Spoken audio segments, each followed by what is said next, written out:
నమస్తే జనతా న్యూస్ కి స్వాగతం. వార్తల్లో ముందుగా ముఖ్యాంశాలు చూద్దాం. మనిషి మెదడులో తొలిసారిగా బ్రెయిన్ చిప్ చరిత్ర సృష్టించిన ఎలాన్ మస్క్ కంపెనీ పక్షవాతం, పార్కిన్సన్స్ వంటి రోగాలకు చెక్.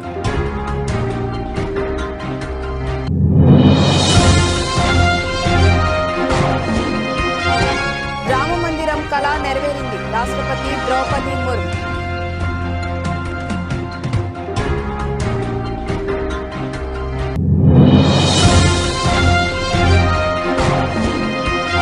మూడోసారి అధికారంపై ధీమా. కొత్త ప్రభుత్వాన్ని ఏర్పాటు చేశాక పూర్తి స్థాయి బడ్జెట్ ప్రవేశపెడతామన్న ప్రధాని మోదీ.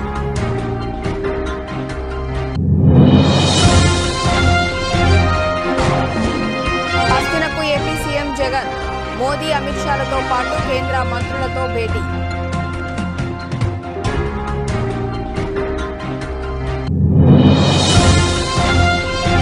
ఫిబ్రవరి 2 నుంచి ప్రజల్లోకి. మార్చి 3 వరకు లోక్సభ సీటు కోసం దరఖాస్తులు చేసుకోవచ్చు వెల్లడించిన సీఎం రేవంత్ రెడ్డి.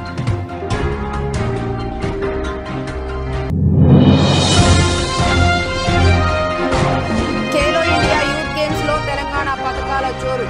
యువ స్విమ్మర్ శ్రీనిత్యకు రజతం.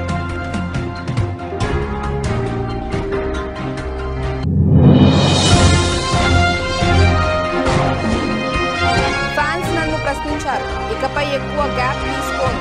ఆసక్తికర వ్యాఖ్యలు చేసిన షారూక్.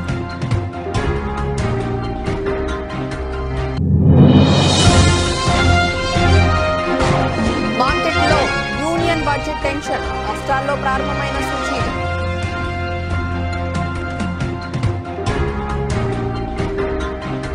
రామ్ కథానాయకుడిగా దర్శకుడు పూరి జగన్నాథ్ దర్శకత్వంలో వచ్చిన ఇస్మార్ట్ శంకర్ సినిమా చూశారా? ఆ చిత్రంలో హీరో మెదడులో ఓ చిప్ ను అమరుస్తారు. సినిమాలో ఆ దృశ్యాన్ని చూసి ఇది నిజంగా సాధ్యమా అని అనుకున్నోళ్లు చాలా మందే ఉంటారు. అయితే నిజ జీవితంలో ఆ ఫీట్ ను చేసి చూపించింది అమెరికా స్టార్టప్ కంపెనీ న్యూరాలింక్. మనిషి మెదడులో తొలిసారిగా బ్రెయిన్ చిప్ ను అమర్చి చరిత్ర సృష్టించింది. అంతేకాదు, ఈ చిప్ ద్వారా మెదడుకు, కంప్యూటర్కు నేరుగా అనుసంధానం చేసే దిశగా ప్రయత్నాలు చేసింది కూడా.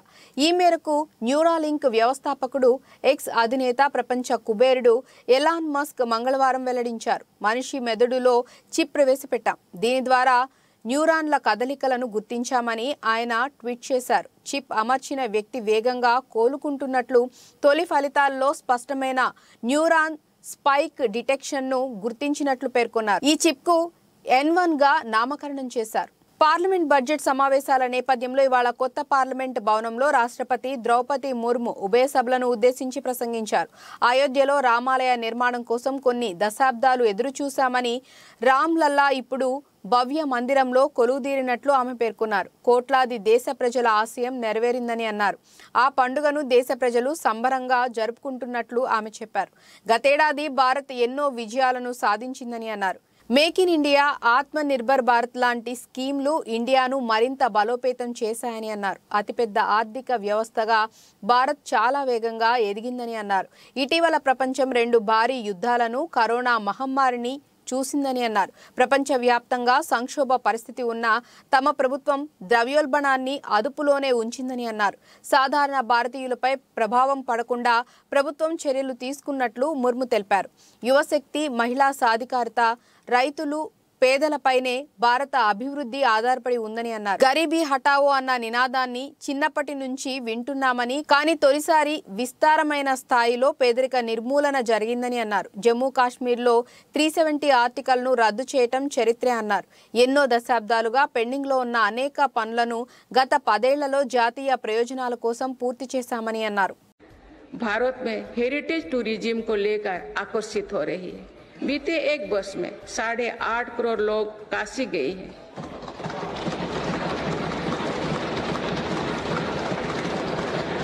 5 करोड़ से अधिक लोगों ने महाकाल के दर्शन किए हैं।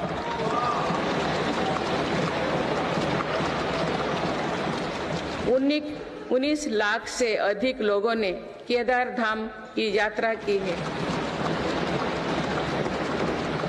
अयोध्या धाम में ही प्राण प्रतिष्ठा के बाद 5 दिनों में ही 13 लाख श्रद्धालु दर्शन कर चुके हैं।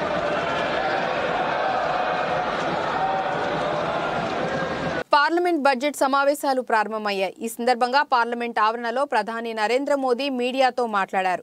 నూతన పార్లమెంట్ భవనంలో మొదటి సమావేశంలో ఈసారి ఆర్థిక మంత్రి దిశానిర్దేశక్ బడ్జెట్ను ప్రవేశపెట్టనున్నారని ప్రధాని చెప్పారు. ప్రజల ఆశీర్వాదంతో దేశం దినదినాభివృద్ధి చెందుతూ కొత్త శిఖరాలను అధిరోహిస్తుందని దృఢంగా విశ్వసిస్తున్నట్లు మోదీ తెలిపారు. వచ్చే లోక్సభ ఎన్నికల్లో గెలిచిన తర్వాత పూర్తి స్థాయి బడ్జెట్ ప్రవేశపెడతామని అన్నారు. ఈ సందర్భంగా మోదీ మూడోసారి కేంద్రంలో బీజేపీ అధికారంలోకి వస్తుందని తన మాటల్లో ధీమాను వ్యక్తం చేశారు. చివరి పార్లమెంటు సమావేశాల సందర్భంగా గడిచిన 10 ఏళ్లలో తాము ఎలా వ్యవహరించారో పునరాలోచించుకోవాలి. బడ్జెట్ సమావేశాల సందర్భంగా ఎంపీలు తమ ఉత్తమ ప్రతిభను కనబర్చాలని మోదీ సూచించారు. మా ప్రభుత్వానికి జనాదరణ ఉంది. కొత్త ప్రభుత్వం ఏర్పడిన తర్వాత పూర్తి స్థాయి బడ్జెట్ వస్తుంది. దేశం వృద్ధిలో ముందుకు వెళ్తుందని మోదీ అన్నారు. ప్రజాస్వామ్యానికి వ్యతిరేకంగా అనైతికంగా వ్యవహరించిన వారు ఇప్పటికైనా పశ్చాత్తాపపడండి, వారి వైఖరి మార్చుకోవాలంటూ ప్రతిపక్ష పార్టీల ఎంపీలను ఉద్దేశించి మోదీ వ్యాఖ్యానించారు. పార్లమెంట్ సమావేశాలను అడ్డుకునే వారిని ప్రజలు క్షమించరని అన్నారు. माननीय सांसद आज जब आखिरी सत्र में मिल रहे हैं तब जरूर आत्मनिरीक्षण करेंगे. आप सभी को 2024 के वर्ष का राम राम. साथियों, इस नए संसद भवन में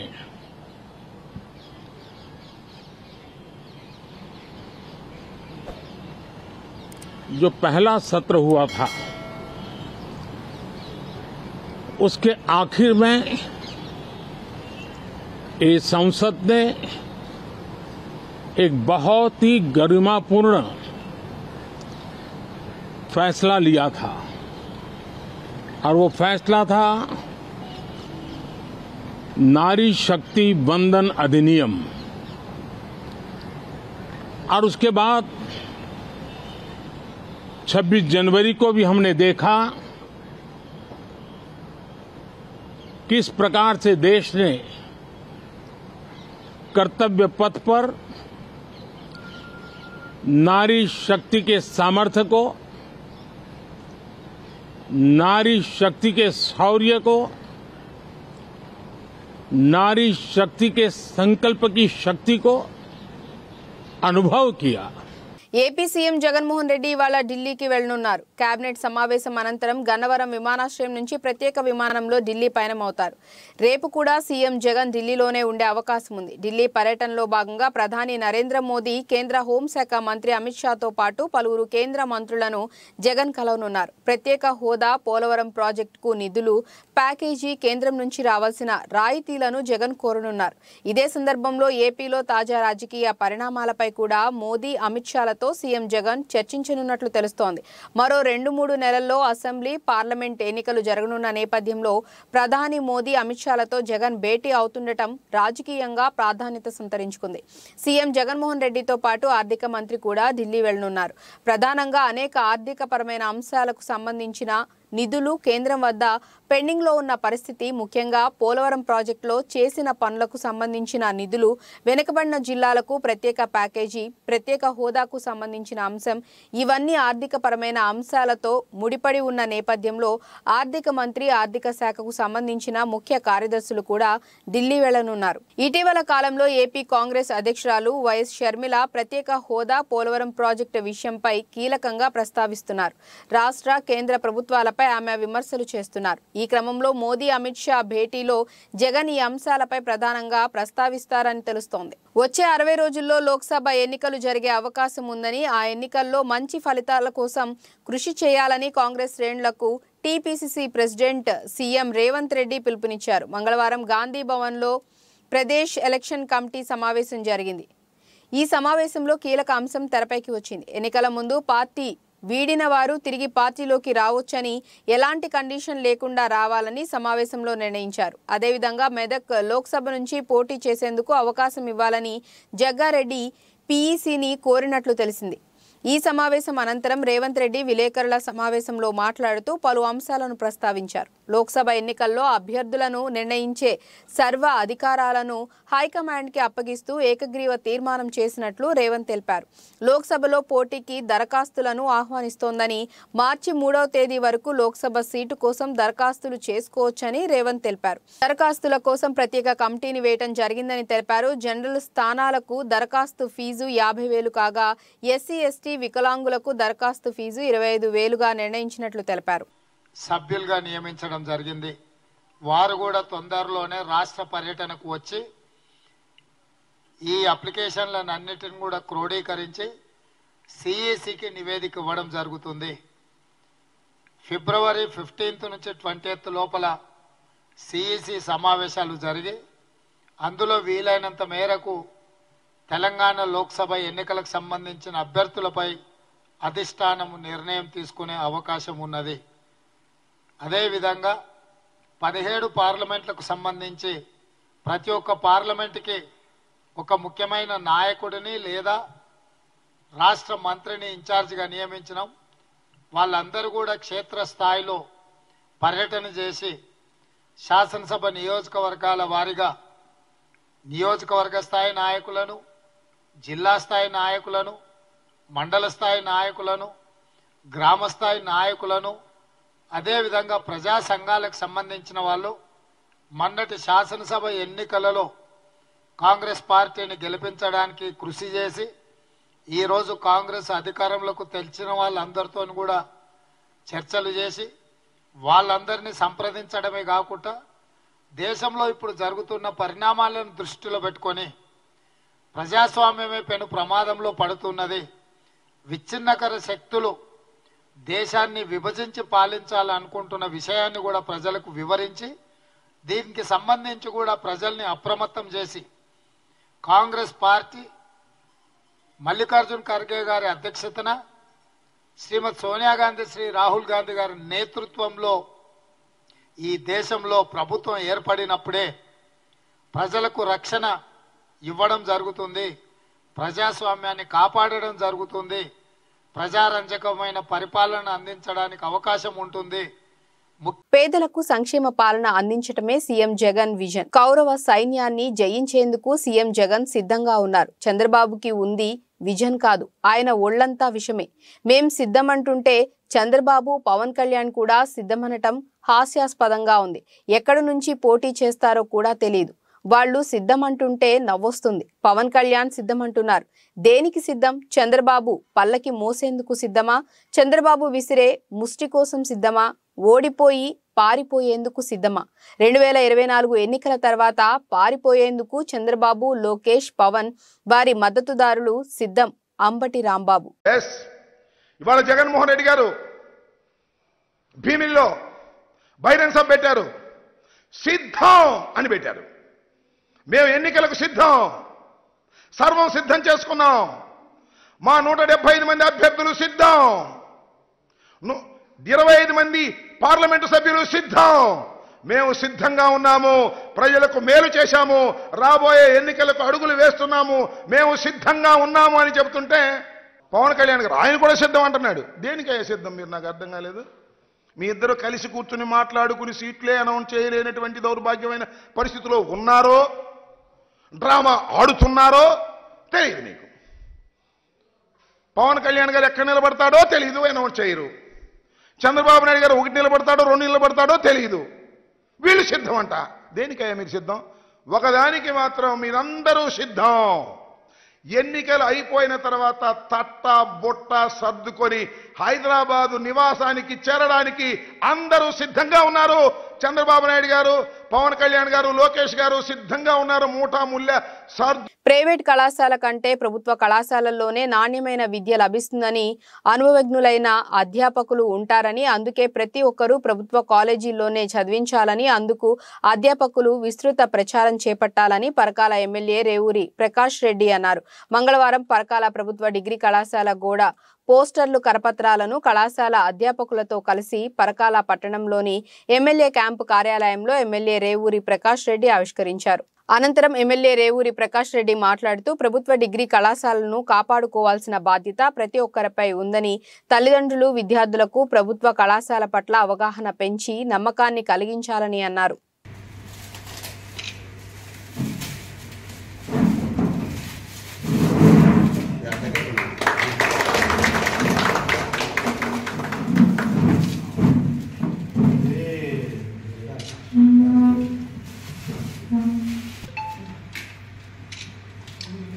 ఓకే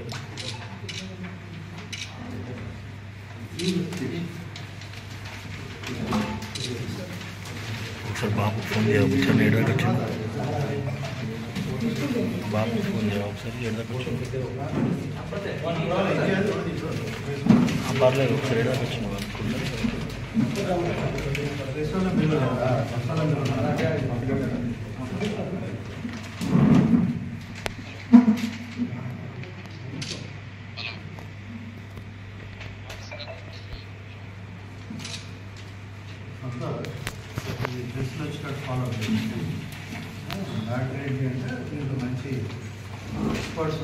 జగ్గయ్యపేట నియోజకవర్గం జయంతిపురం గ్రామం నందు 50 లక్షల ఎస్టీ నిధులతో సీసీ రోడ్లు, డ్రైన్లు ప్రారంభం మరియు 100 మంది లబ్ధిదారులకు జగనన్న సంపూర్ణ గృహ హక్కు పట్టాలను ప్రభుత్వ విప్ శాసనసభ్యులు సామినేని ఉదయభాను అందజేశారు. అదేవిధంగా తిరుమలగిరి గ్రామంలో 1.61 కోట్లతో నూతనంగా నిర్మించిన గ్రామ సచివాలయం, ఆర్బీకే కేంద్రం, తిరుమలగిరి నుండి చిల్లకల్లు వరకు రోడ్డు తదితర అభివృద్ధి కార్యక్రమాలను ప్రభుత్వ విప్ సామినేని ఉదయభాను ప్రారంభించారు. ఈ సందర్భంగా ఉదయభాను గారు మాట్లాడుతూ గ్రామీణ ప్రాంతాల్లో సచివాలయాలు, రైతు భరోసా కేంద్రాలు, హెల్త్ క్లినిక్ల ఏర్పాటుతో గ్రామ స్వరాజ్యానికి నాంది పలికిన ఘనత సీఎం వైఎస్ జగన్మోహన్ రెడ్డికే దక్కుతుందని అన్నారు. ఎస్సీ కాలనీ కొంత భాగం దీనిలో జతపరిచి 1353 ఇళ్లు చేసుకుని ఈ గ్రామ సచివాలయాన్ని ఏర్పాటు చేశారు. అలానే ఆర్బీకే వ్యవసాయం పండుగలాగా చేయాలి, రైతులకి సన్నకారు చిన్నకారు రైతులకి వ్యవసాయం చేసే వారికి వ్యవసాయం లాభసాటిగా ఉండాలి. ఏదో మొక్కుబడిగా వ్యవసాయం చేయడం కాదు, వ్యవసాయం కూడా మనకి బాగా వ్యవసాయంలో లక్షల రూపాయలు సంపాదించాలి, వేల రూపాయలు సంపాదించాలి, కుటుంబం జీవనం గడపాలి. రైతు ఎప్పుడు కూడా 10 మందికి పెట్టే చెయ్యిలాగా ఉండాలి, రైతు చెయ్యి ఎప్పుడు కూడా పైన ఉండాలి అని చెప్పి రాజశేఖర రెడ్డి గారు అనేవాళ్ళు. రైతు ఎప్పుడు కూడా అడుక్కోకూడదు, రైతు ఎప్పుడు 10 మందికి పెట్టే శక్తిని కల్పించాలి. కాబట్టి ఇవాళ రైతు భరోసా ఒక కార్యాలయాన్ని ఏర్పాటు చేసి రైతులకు ఒక భరోసాను ఏర్పాటు చేశారు మన ప్రభుత్వం, జగన్మోహన్ రెడ్డి గారు. మరి ఇవాళ ఒక మంచి కార్యక్రమం తిరుమలగిరి గ్రామంలో నిజంగా ఇవాళ సచివాలయం, ఆర్బీకే 2 కార్యాలయాన్ని ఏర్పాటు చేశాం. మరి కార్యాలయాన్ని ప్రారంభోత్సవ సమావేశాలకు చేసిన మన తెలంగాణ రాష్ట్ర తొలి ముఖ్యమంత్రి కేసీఆర్ సారథ్యంలోని గ్రామ పంచాయతీలకు మహర్దశ సంతరించుకుందని, గ్రామాల్లో కోట్లాది రూపాయల నిధులతో అభివృద్ధి పనులు జరిగాయని హుజూరాబాద్ ఎమ్మెల్యే పాడి కౌశిక్ రెడ్డి అన్నారు. కమలాపూర్ మండలంలోని దేశరాజుపల్లి, కన్నూరు గ్రామాల్లో నూతన పంచాయతీ భవనాల ప్రారంభంతో పాటు శంభునిపల్లితో పాటు పలు గ్రామాల్లో నూతన పంచాయతీ భవనాల నిర్మాణానికి శంకుస్థాపన చేశారు. దానికి తోడు పలు అభివృద్ధి పనులకు ఎమ్మెల్యే శ్రీకారం చుట్టారు. ఈ సందర్భంగా ఎమ్మెల్యే కౌశిక్ రెడ్డి మాట్లాడుతూ గ్రామాల్లో మౌలిక వస్తువుల కల్పనకు కేసీఆర్ సర్కార్ పెద్దపీట వేసిందని, రానున్న రోజుల్లో నియోజకవర్గంలో మరింత అభివృద్ధి జరుగుతుందని ఆశాభావం వ్యక్తం చేశారు. ఈ కార్యక్రమంలో ZP chairperson Marepalli Sudhir Kumar, MPP Tadaka Rani, ZPTC Kalyani Lakshmanarao, single window chairman Perala Sampatrao, KDCC director Krishnaprasad, సర్పంచుల ఫోరం అధ్యక్షులు పెండ్యాల రవీందర్ రెడ్డి, పలు గ్రామాల ప్రజాప్రతినిధులు, లీడర్లు పాల్గొన్నారు. ఎలక్ట్రానిక్ మీడియా, ప్రింట్ మీడియా మిత్రులందరికీ కూడా పేరు పేరున నా హృదయపూర్వక నమస్కారాలు తెలియజేస్తున్నాను. ఇవాళ హుజూరాబాద్ నియోజకవర్గంలో కమలాపూర్ మండలంలో ఇలా శంభూన్పల్లి, కాన్పర్తి, దేశరాజ్పల్లి, కన్నూరు గ్రామాలలో నూతన గ్రామ పంచాయతీలు ఓపెన్ చేయడం జరిగింది. ఇది తెలంగాణ తొలి ముఖ్యమంత్రి కేసీఆర్ గారి విజన్. కేసీఆర్ గారి నాయకత్వంలో ఇంత అద్భుతమైన అభివృద్ధిని హుజూరాబాద్ నియోజకవర్గంలో అభివృద్ధి చేయడం జరిగింది. ఇదే విధంగా జమ్మికుంట మండలంలో కూడా దాదాపు 11 గ్రామ పంచాయతీలు కొత్త ఆడ కూడా ఓపెన్ చేయడం జరిగింది. ఇవాళ హుజరాబాద్లో కూడా రాయపల్లిలో కూడా ఓపెన్ చేయడం జరిగింది. చాలా సంతోషం అని చెప్పి సందర్భంగా తెలియజేస్తూ, మరియు ఆనాడు మేము వచ్చి ఓపెన్ చేస్తామంటే గౌరవ మంత్రివర్యులు వస్తారంటే ఆగినాం. ఇవాళ మంత్రివర్యులు కూడా వచ్చుంటే బాగుండేది, కానీ దురదృష్టవశాత్తు తను రాలే. బేతపూడి గ్రామంలో ఉచిత దుప్పట్లు కార్యక్రమంలో మాట్లాడుతున్న స్థానిక శాసనసభ్యులు మరియు ఆంధ్రప్రదేశ్ మాజీ శాసనసభ ఉప సభాపతి కోన రఘుపతి సతీమణి కోన రమాదేవి. ముందు తలుపు తట్టి పిల్లలైనా పట్టించుకోరేమో కానీ వీళ్ళు మాత్రం ఖచ్చితంగా 1వ తేదీ పొద్దుటే 6 వచ్చి మీ చేతిలో పెన్షన్ పెడుతున్నారు. ఇదివరకు ఎలా తీసుకునేవాళ్ళు పెన్షన్ అంటే?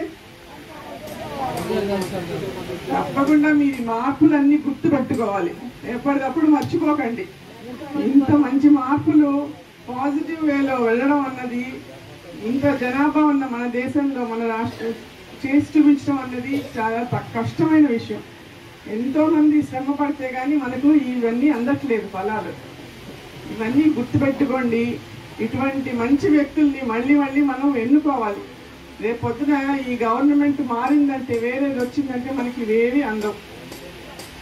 జగన్మోహన్ రెడ్డి గారిని ఎలాగైనా దించాలి అని ఎవరెవరు ఏకమవుతున్నారు. ఒక్కళ్ళకి ఇండివిజువల్గా రావడానికి స్ట్రెంత్ లేదు, అందరూ కట్టకట్టుకొని వస్తున్నారు. ఈయన ఒక్కడిని చేసి వాళ్ళ ఆఖరికి వాళ్ళ చెల్లెల్ని కూడా ఆయన నుంచి చీల్చారు. కానీ ఇంతమందిని వాళ్ళు చీల్చగలరా?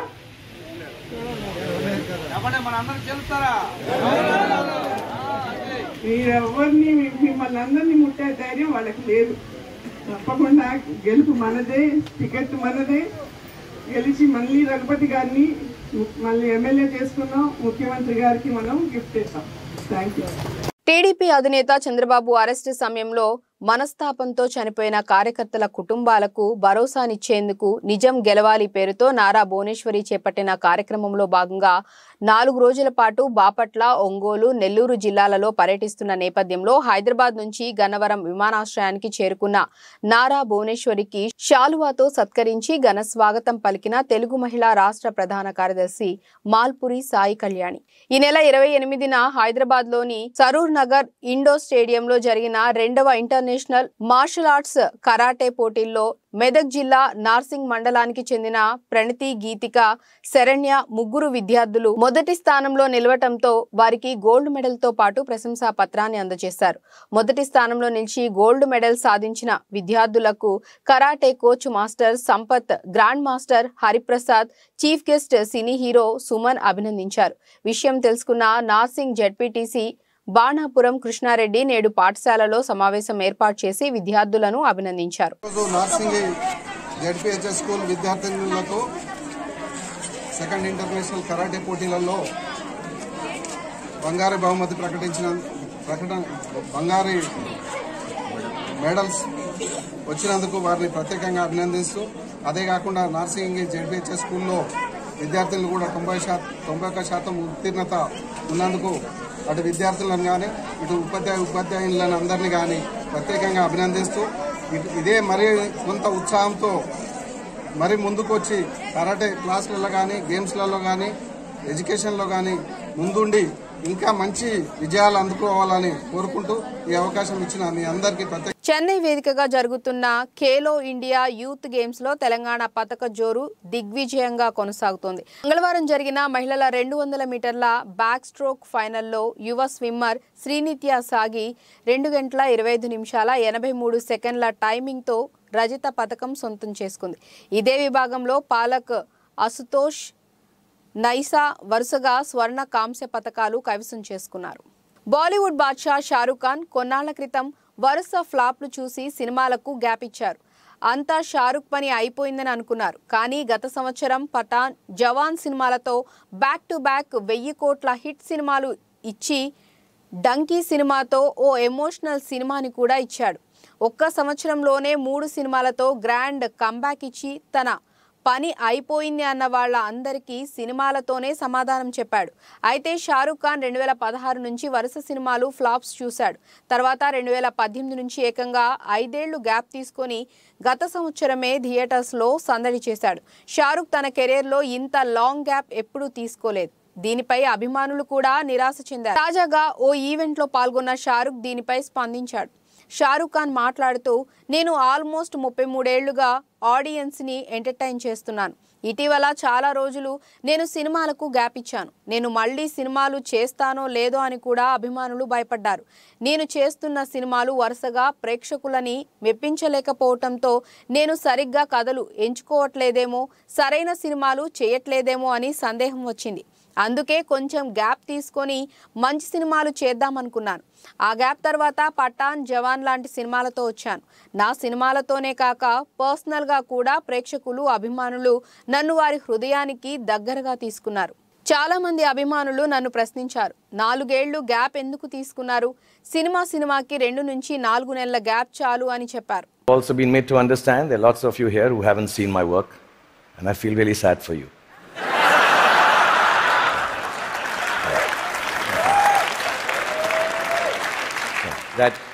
That doesn't take away from the fact that I'm completely self-obsessed as a movie star should be. And that's when my friends Chris and Juliet called me here to speak about the future you. Naturally it follows I'm going to speak about the present me.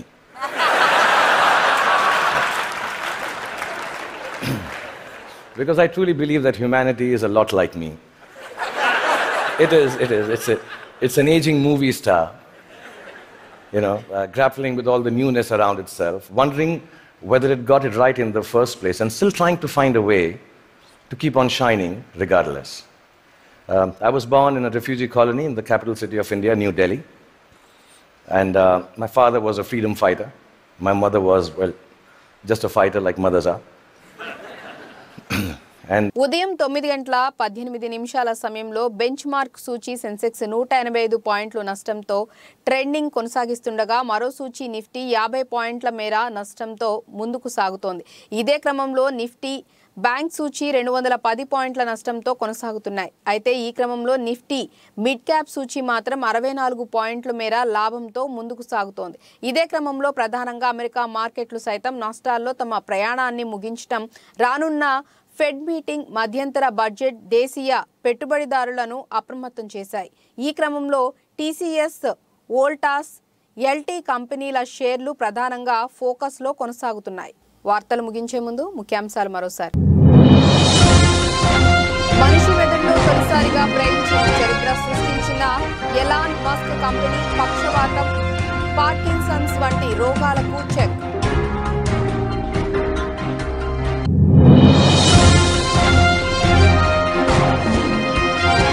Rama మందిరం కళ నెరవేరింది. రాష్ట్రపతి Draupadi Murmu.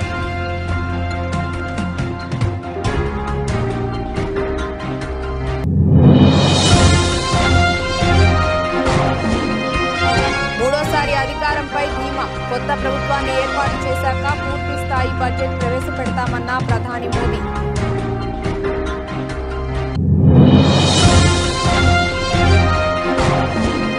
హస్తినకు AP CM Jagan. Modi, Amit షాలతో పాటు కేంద్ర మంత్రులతో భేటీ.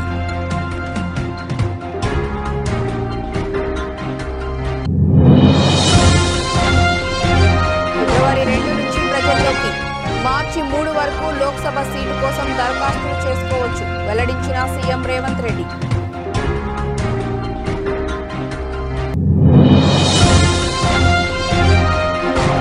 Khelo India youth games లో తెలంగాణ పథకాల జోరు.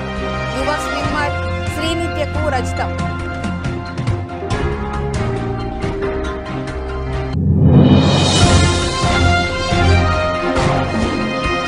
ఫ్యాన్స్ నన్ను ప్రశ్నించారు, ఇకపై ఎక్కువ గ్యాప్ తీసుకోను. ఆసక్తికర వ్యాఖ్యలు చేసిన షారూఖ్.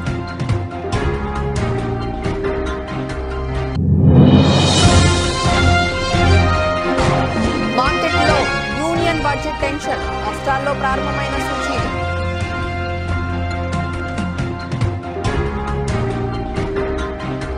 ఇక ఇవి ఇప్పటివరకున్న అప్డేట్స్. నమస్కారం.